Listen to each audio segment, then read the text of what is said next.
आज बनेबा रोजाना बड़ी रे बिना पियाज रसुन तरकारी। आपन तो सोयाबीन बड़ी रे तरकारी बहुत थर बनइथिबे, तो आज बनेबा बिना पियाज रसुन रे रोजाना बड़ी रे गोटे नुआ रेसिपी।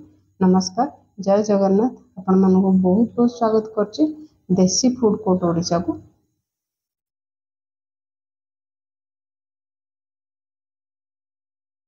तो रोजाना बड़ी की एठी मु गरम पानी रे 15 मिनिट पई भिजे दे देथिली।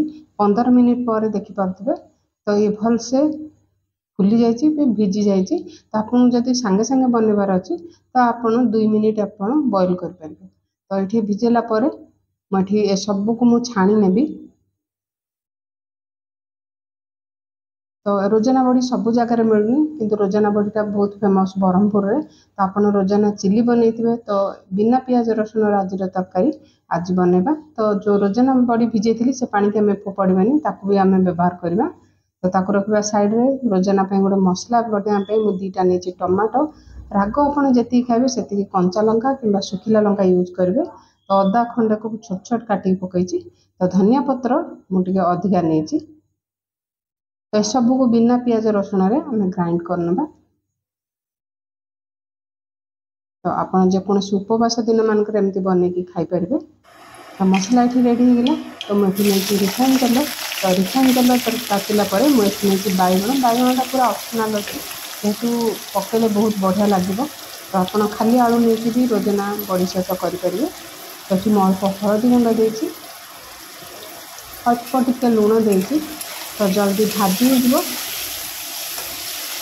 तो बैगण को अल्प समय भाजी ना। तो देखिए कलर चेंज हो गलानी। तो ये बैगण को साइड करके तो आपन जी रोजाना बड़ी रे आपन आलू पकड़े से अनुसार ये सीझा आलू नहीं जल्दी तरकारी भी बन। तो आपन चाहे कंचा आलू भी ये फ्राए करके पारे। तो सेम प्रोसेस टिके हलदी गुंड टिके लुण दे देती। तो ये बैगण सहित मिसेक आलू को भी भलसे आम भाजी ना।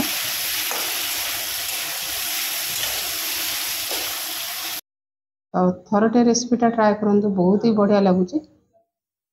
तो सबको भाजी गला पर बाहर करनबा।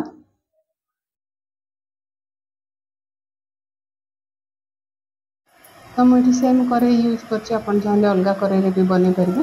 तो ये 2 चम्मच रिफाइन तेल नहीं, गोटे तेजपत्र, खंडे दालचीनी, गोटे गुजराती, अधा चम्मच जीरा दे। जेहेतु आम बिना पियाज रसुन करछे, आपन जदि पियाज रे बनेबे एठी पियाज को ऐड कर पारे। तो ये भलसे भाजी गला पर जो आम मसला ग्राइंड करके रखिले ये पकईना।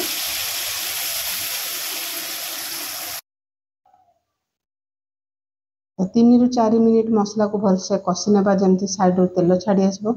आपन जेकोसी रेसिपी बनातु मसला आपन जत्ते भलसे कषिबे आपन रेसिपी सेते टेस्टी हो। देखि पारथु साइड रो तेल छाड़ी आसलानी, बहुत बढ़िया बास्ना भी होची। तो आम किसी सुखा मसला ये पकई नेबा।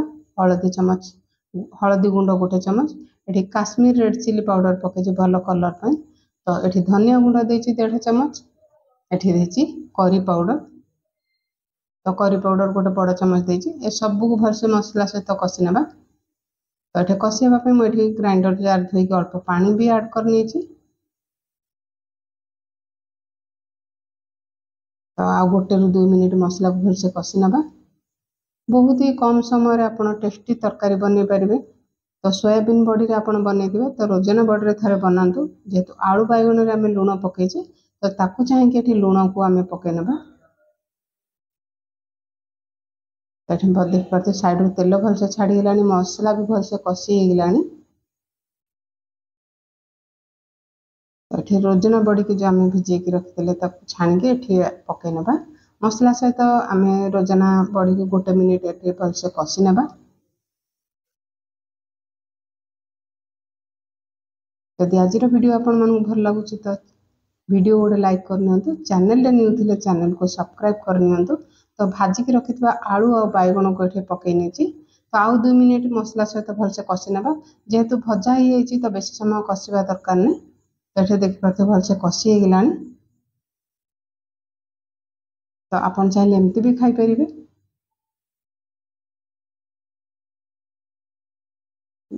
जो रोजाना बड़ी भिजेक रखिले से पानी के मु यूज करछि।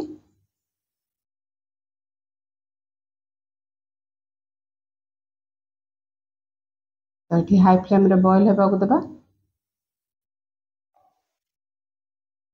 तो बॉईल होगा ये लो फ्लेम रे 2 मिनिट ये मु तरकारी की बसई नहीं देखिपे मसला माने तरकारी ग्रेवी बहुत कमीगलानी आ कषा टाइप होगलानी। यही टाइप बनई आप रुटी परोटा भात सबुथ खाईपर। तो ये कटा धनिया पत्र दे देजी आ गरम मसला टी देदेवे। तो तरकारी बहुत ही टेस्टी बनूची थोड़े ट्राए करूँ। भिडियोटी जदि भल लगुच तो लाइक शेयर सब्सक्राइब करने को जमार भूलें। तो पुणी आसबि गोटे नुआ रेसिपी सहित।